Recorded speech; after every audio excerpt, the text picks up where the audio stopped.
Ladies and gentlemen, tonight, fighting out of the blue corner this evening.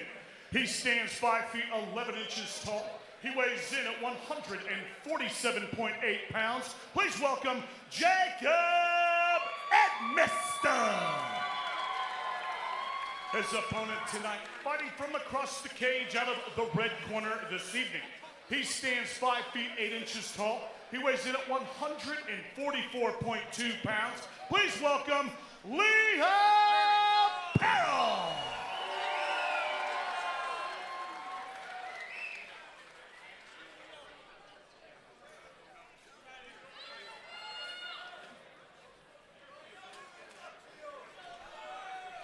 Referee Mike Anglin has the call for this contest. Leo Perll in the red tape, Jacob Edmiston in the blue. I'm excited for this one to get started, Jeremy. I think they're going to come out swinging. Both of these guys worked on their ground games, which generally leads to a stand-up battle. Absolutely. I'm looking at Edmiston to come out and just start throwing some smoke right out the gates. Quick touch of the gloves and into the action. Taking the center of the cage here is Perll, throwing the hands, trying to push away, making some space. Nice leg kick.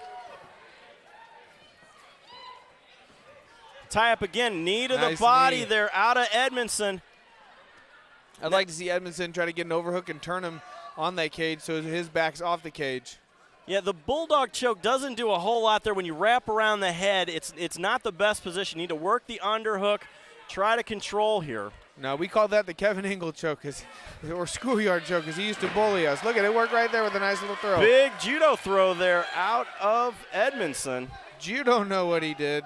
Oh, I do. See what I did there? I did. Right here, though, he's got to turn his hips and get that back to that guard position. So he's about to have his back taken. He needs to let go of that choke and get to a dominant spot, because right now he's doing nothing. Yeah, this is the worst part about doing that throw with a head and arm throw. Yeah, now he's back into his guard, and Leo Perll is starting to work. Yeah, Leo Perll has a very active guard here from his back, looking to make some space. Got double underhooks, trying to get his back to the cage. Yeah, that's what he needed. He needed to put Perll's head against the cage so he could stop moving, eliminate some of that busyness. Edmiston here's going to try to work up, post up a little bit.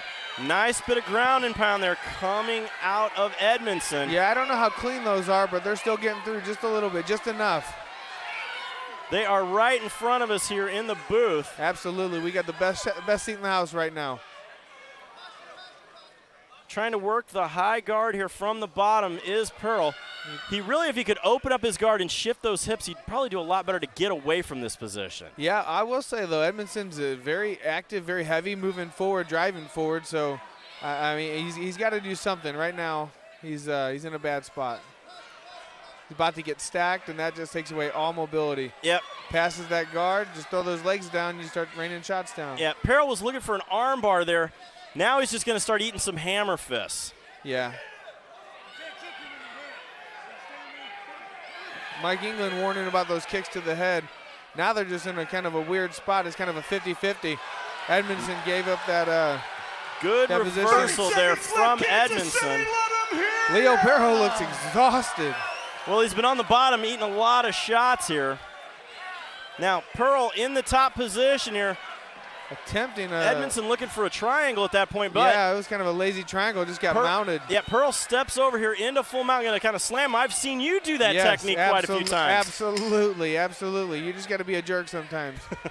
You? No, you're one of the nicest guys in this business. Yeah, but I'll turn it on. Somebody's going down.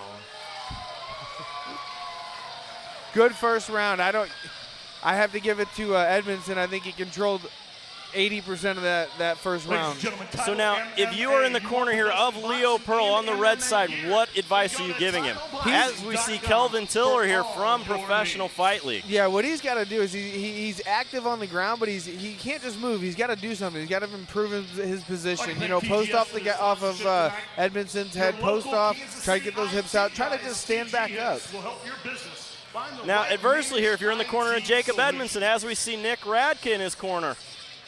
And Caitlin Radka, for that matter. Yeah, what I would say is, you know, he did great until he got kind of swept, and then he did nothing. He got mounted really easily. If he gets in that position again, he needs to work on getting to a better spot. Shrimp, get that guard back, and try to get back to a dominant position. Second round underway. Referee Mike Anglin has the call.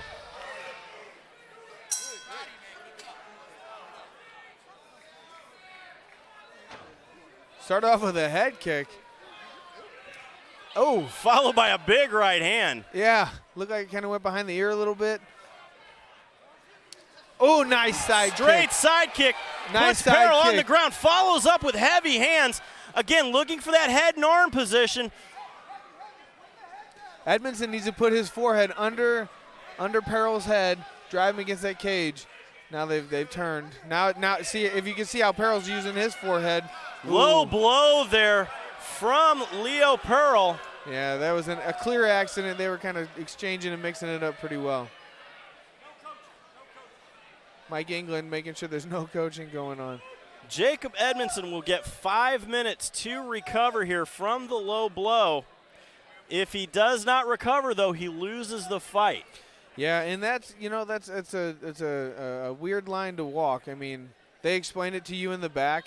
I think it kind of eliminates some of the guys who use that as a way out from getting a cheap win.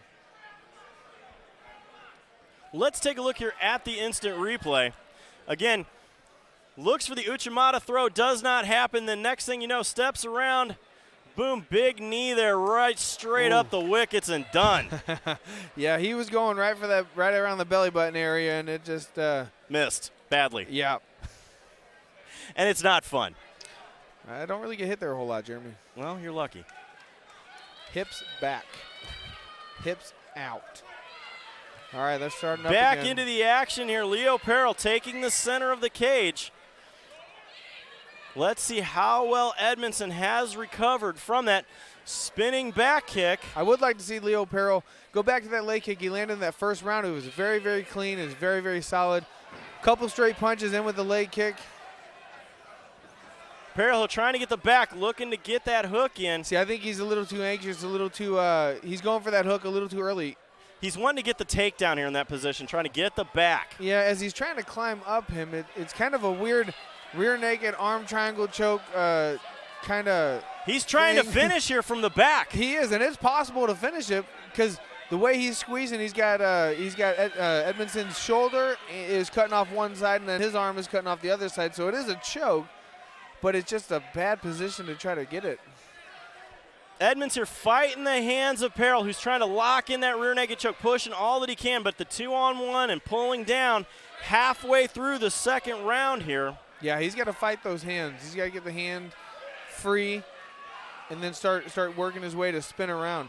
Perll does not have a very good lock on. He's got his hooks in now, but he's crossing his feet, which is a no-no. Yeah, if you know the position, you could step over and crush him in the ankle from that position. 1 minute left, Kansas City. Let's make some noise. There he goes. He's exploding. Edmiston does a He nice spins job it of around. bucking open here. Gets back into the full guard of Perll. Yeah, and Perll is against that cage again in kind of a bad spot. I see Edmiston start raining some shots down. Perll likes to play that high close guard game here, but he's eating some heavy punches. Yeah, those shots don't really look like they have a lot on them, but they're right in the face. They're short little shots, a couple big ones coming now. Mike England right on top of it. Nice move away here 20 out of seconds Edmiston. left. Can Perll survive? Fight's over. No, Mike England stops the contest. What a performance by Jacob Edmiston. These kids these days, 19 years old, he was calm that entire fight. Got put into a bad spot in that first round, came through, and then got this finish. That's nice. I like that. And that win is something that Edmiston was chasing. That first one has to feel good. Oh, absolutely. He came in here 0-1. Now he's got that win. We might have just witnessed the beginning of a streak. Big win for St. Joseph, BJJ, and MMA here for Jacob Edmiston. Now let's take a look at the instant replay. Again, as you see here, Edmiston throws away the hand, starts landing some heavy ground and pound. Referee Mike Anglin right on top of the action. He doesn't see any movement or defense out of Leo Perll and stops the fight.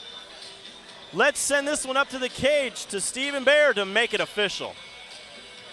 Ladies and gentlemen, this bout has ended. 2 minutes and 43 seconds of round number 2.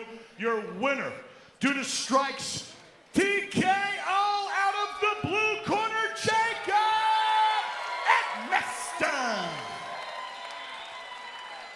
A big win for Jacob Edmiston, getting that first win inside the cage. We will also see Nick and Caitlin Radkin next time we're up here in Kansas City for Shamrock FC. But we still have more action to come, and we'll be right back right after this.